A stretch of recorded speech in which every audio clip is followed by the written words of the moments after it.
Salam dəyərli müəllimlər, hər vaxtınız xeyir olsun. Bu gün sizlərlə birlikdə qiymətləndirmənin növləri haqqında danışacağıq. Yəni əsas məqamlar hansılardır? Biz qiymətləndirmə zamanı nələrə diqqət etməliyik?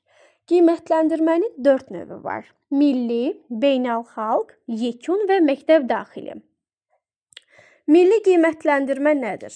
Milli qiymətləndirmə 3-4 ildən bir həyata keçirilir.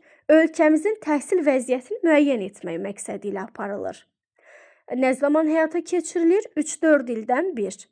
Beynəlxalq qiymətləndirmə isə müxtəlif ölkələrin təhsil sistemlərini müqayisə etmək məqsədi ilə həyata keçirilir. Yəni, təhsil keyfiyyətlərini qlobal səviyyədə qiymətləndirməyə şərait yaradır, imkan verir. Yekun qiymətləndirmə isə adından məlum olduğu kimi təhsil prosesinin sonunda şagirdin əldə etdiyi bilik, bacarığı, kompetensiyaları ölçmək məqsədi ilə aparılır. Bizə lazım olan məktəb daxili qiymətləndirmənin növləridir. Məktəb daxili qiymətləndirmənin 3 növü var. Diaqnostik, formativ, summativ. İlk öyrənəcəyimiz qiymətləndirmə diaqnostikdir. Diaqnostik qiymətləndirmə nədir? Kim tərəfindən aparılır? Nə zaman aparılır? Və əsas məqamları hansılardır? Gəlin buna baxaq. Diaqnostik qiymətləndirmə adından da məlum olduğu kimi diaqnoz edici qiymətləndirmədir. Yəni, ilkin qiymətləndirmə əvvəldə aparılır, ilin əvvəlində, bölmənin əvvəlində aparılır. Xüsusən də şagird sinifdən sinifə, məktəbdən məktəbə keçdikdə biz diaqnostik qiymətləndirmədən istifadə edirik.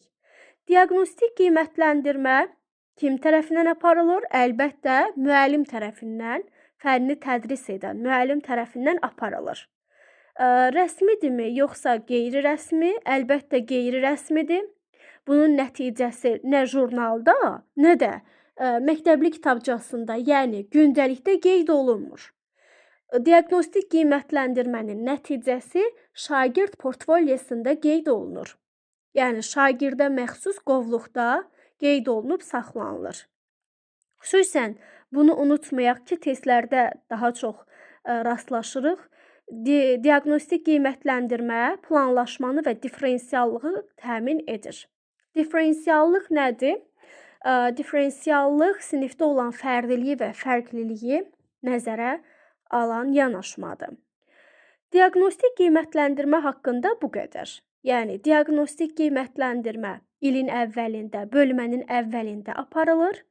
Məktəbdən məktəbə, sinifdən sinifə şagird keçdiyi zaman diaqnostik qiymətləndirmədən istifadə edirik və rəsmi deyil, qeyri-rəsmidir. Çünki nəticəsi jurnalda, gündəlikdə yazılmır.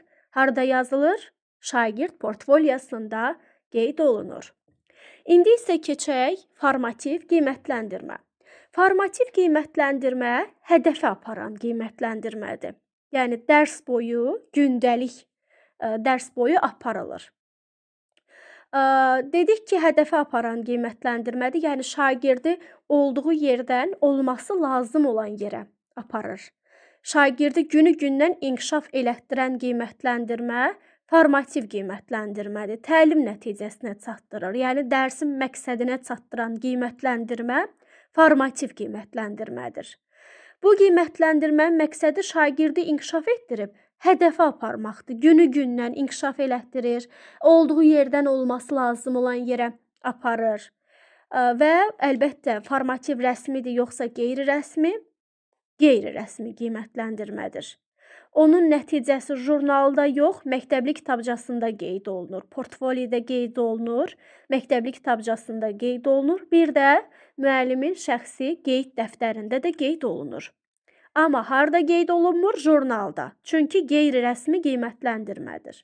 Öyrənməni təmin edir, günü-gündən inkişaf etdirir, hədəfə aparır, dərsin məqsədinə çatdırır.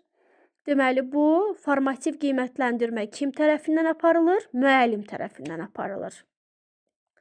Deməli, formativ qiymətləndirmə dərs boyu aparılır, diaqnostik qiymətləndirmə əvvəldə, ilin əvvəlində, bölmənin əvvəlində aparılan bir qiymətləndirmədir.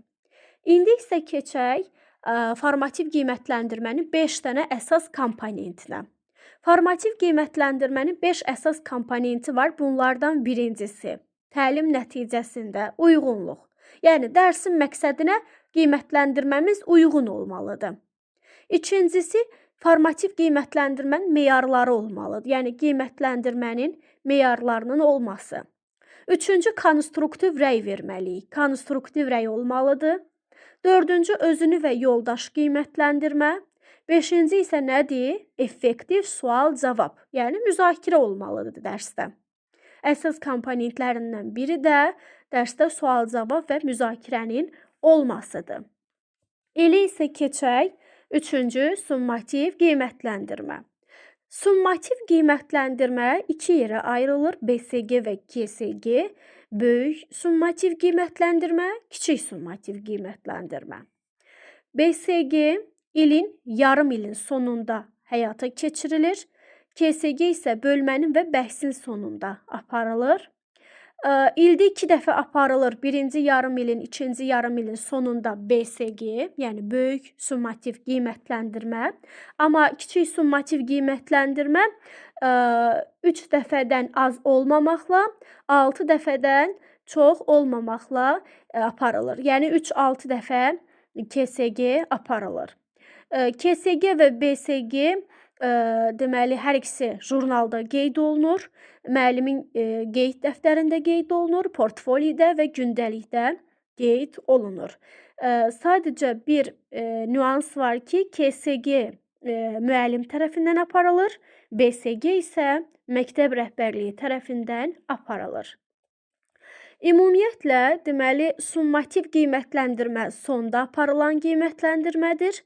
Diaqnostik qiymətləndirmə əvvəldə aparılan qiymətləndirmədir. Formativ isə dərs boyu gündəlik aparılan qiymətləndirmədir. Formativ fəaliyyəti izləyir, summativ nailiyyəti ölçür. Bu qədər dəyərli müəllimlər, əgər izahımdan yararlandınızsa, zəhmət olmasa videonu bəyənib kanala abunə olmağı, dəyərli fikirlərinizi şərh bölməsində qeyd etməyi unutmayın. Öncədən hər birinizə təşəkkür edirəm.